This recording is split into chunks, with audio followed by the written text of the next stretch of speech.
ॐ या देवी सर्वभूतेषु विद्यारूपेण संस्थिता नमस्तस्यै नमस्तस्यै नमस्तस्यै नमो नमः।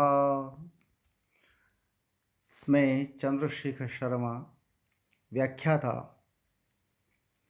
मैं आज शास्त्री द्वितीय वर्ष धर्मशास्त्र द्वितीय पत्र का अध्यापन कार्य कराने जा रहा हूँ। आज का प्रकरण है दशावतार जयंत्यः रामनवमी निर्णयः। बच्चों, दशावतार जयंती, इसमें दशा अवतारों का अवतरण दिन इस प्रकार से बताया जा रहा है। चैत्र शुक्ल तृतीयायाम अपराह्ने मत्स्योत्पत्ति। चैत्र शुक्ल तृतीया तिथि में अपराह्न काल में भगवान मत्स्यावतार में अवतरित हुए। चैत्र शुक्ल प्रतिपद मत्स्य जयंती एके। कुछ लोग इसके विषय में कहते हैं कि चैत्र शुक्ल प्रतिपदा को भी इसके अवतरण को मानते हैं, लेकिन मुख्यतः यहाँ तृतीया को ही हम स्वीकार करते हैं। दूसरा है चैत्र शुक्ल नवम्याम मध्याह्ने दाशरथी राम व्यक्ति।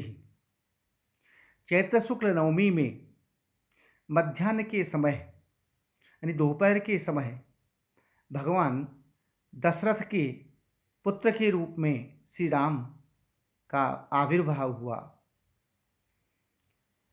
वैशाख शुक्ल तृतीयायाम, वैशाख शुक्ल तृतीया में मध्याह्न काले, मध्याह्न के समय में परशुरामोद्भव, भगवान परशुराम का अवतार हुआ। प्रदोषे इति बहवः। कुछ लोग इसके समय के विषय में कहते हैं प्रदोष काल में हुआ, ऐसा मानते हैं।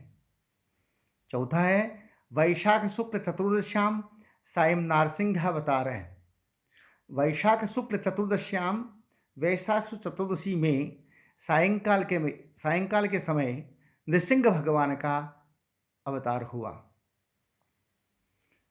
वैशाख पूर्णिमायाम सायं कूर्मोत्पत्ति।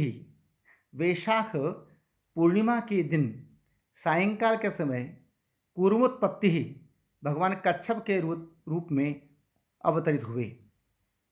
श्रावण शुक्ल षष्ठ्याम, श्रावण शुक्ल पक्ष की षष्ठी तिथि में सायंकाल कल्की का अवतरण।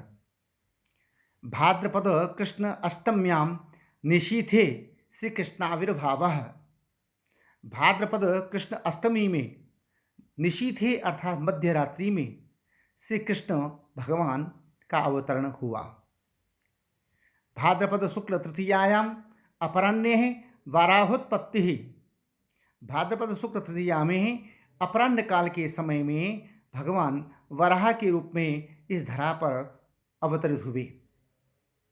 भाद्रपद शुक्ल द्वादश्याम, भाद्रपद शुक्ल द्वादशी में मध्याह्न काल के समय वामन प्रादुर्भाव है, भगवान वामन के रूप में अवतरित हुए। आश्विन शुक्ल दशम्याम, आश्विन शुक्ल दशमी में सायंकाल बुद्धोभूत, भगवान बुद्ध का रूप में अवतरित हुए। अब कहते हैं इसके विषय में तत्त काल व्यापिन्यो ग्राह्यः। ये जो है उस समय की जिस समय में भगवान का जन्म हुआ है, उसी का अवतार हुआ है, उसी समय को ग्रहण करना चाहिए। जैसे चैत्र शुक्ल नवमी मध्याह्न काल में भगवान राम का जन्म हुआ तो उसमें मध्याह्न व्यापी तिथि ग्राह्य है, उसी प्रकार से इनको ग्रहण करना चाहिए। अब कहते हैं श्री रामकृष्ण जयंती एवं नित्या। इनमें श्री राम, श्री कृष्ण, श्री नृसिंह जयंती ही नित्य है, अर्थात नित्य है। सर्व ही उपोष्या, सभी के द्वारा, स्मार्त ही वैष्णव ही, दोनों के द्वारा उपवास के योग्य कही गई है। अब मैं आपको रामनवमी तिथि के, चैत्र शुक्ल रामनवमी तिथि के निर्णय के विषय में बताने जा रहा हूँ। चैत्र शुक्ल नवमी रामनवमी।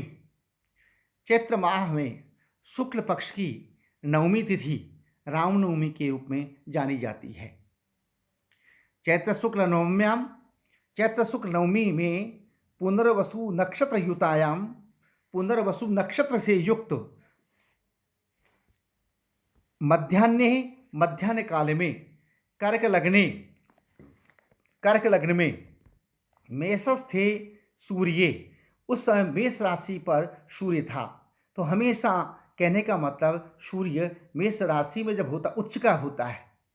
उच्चस्थे ग्रह पंचके, और उस समय 5 ग्रह उच्च के थे।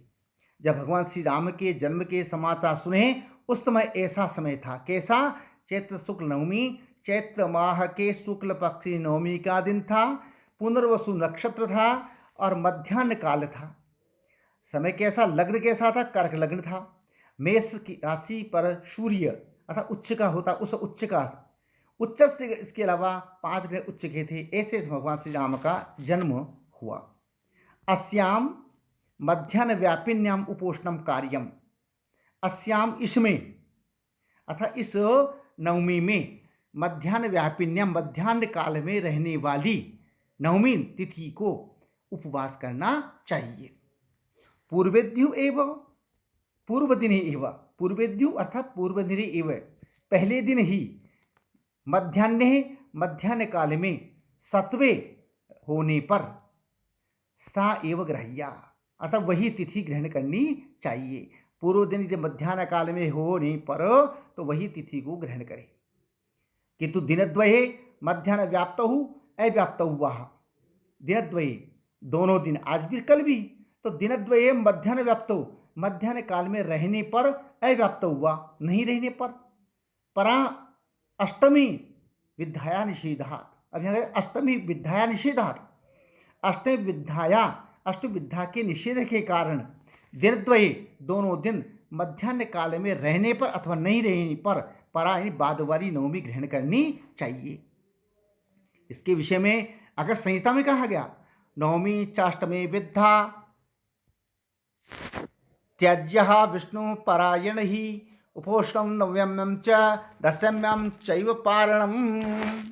ये कहते हैं नवमी चाष्टम विद्या, इस तरह से अष्टम विद्या त्याज्या, इसको छोड़ करके विष्णु परायण, विष्णु जो परायण हो उन लोगों के द्वारा नवम्याम उपोषणम दशम्याम पारणम, नवमी में उपवास और दशमी में पारणा करना आवश्यक कहा गया है। ये अगस्त संहिता में कहा गया। अब कहते हैं आगे, अतः पूर्व दिने सकल मध्याह्न व्यापिनीम अपि नवमीं त्यक्त्वा मध्याह्नैक देश व्यापिनीम अपि परा एव ग्रह्या। कहते हैं पूर्व दिन में सकल मध्याह्न व्यापिनी अपि नवमी त्यक्त्वा, संपूर्ण मध्याह्न काल में रहने वाली होने पर भी नवमी तिथि को त्याग करके मध्याह्न एक देश व्यापिनी, एक स्थान पर रहने वाली परा एव ग्रह्या, परा नवमी को ही ग्रहण करना चाहिए। केचित तु, कुछ लोग अष्टमी विद्या को मध्याह्न व्यापिनी दोपहर के समय रहने वाली पुनर्वसु नक्षत्र युताम अपि त्यक्त्वा, पुनर्वसु नक्षत्र से युक्त को छोड़ करके परिद्यु अर्थात पर दिने दूसरे दिन में त्रिमुहूर्तावपि, त्रिमुहूर्त वाली नवमी को सर्वि उपोष्या, सर्वहि सभी के द्वारा, स्मार्त ही वैष्णव अर्थात दोनों के द्वारा उपवास के योग्य कहा गया है। अब कहते हैं आगे इसी में, यदि तू दशम्या नाशवशेन है पारणादिने स्मार्तानाम एकादशी व्रत प्राप्ति ही, यदि दशमी के नाशवशेन क्षयवशेन अतः क्षय हो जाने पर, क्षय होने से पारणादिने पारणा के दिन स्मार्तानाम एकादशी व्रत प्राप्ति, स्मार्तों की एकादशी का व्रत प्राप्त हो, तदा स्मार्त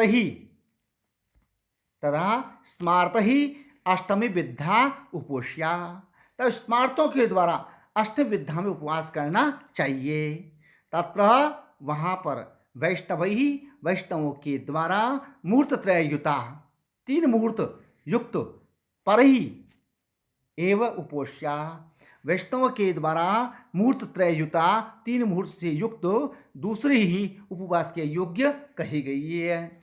अब कहते हैं आगे शुद्धाया नवम्या अलाभे शुद्ध नवमी के अप्राप्त होने पर अप्राप्ते अलाभे व शुद्धाया नवम्या शुद्ध नवमी के नहीं प्राप्त होने पर मुहूर्त न्यूनत्वे 3 मुहूर्त से कम होने पर भी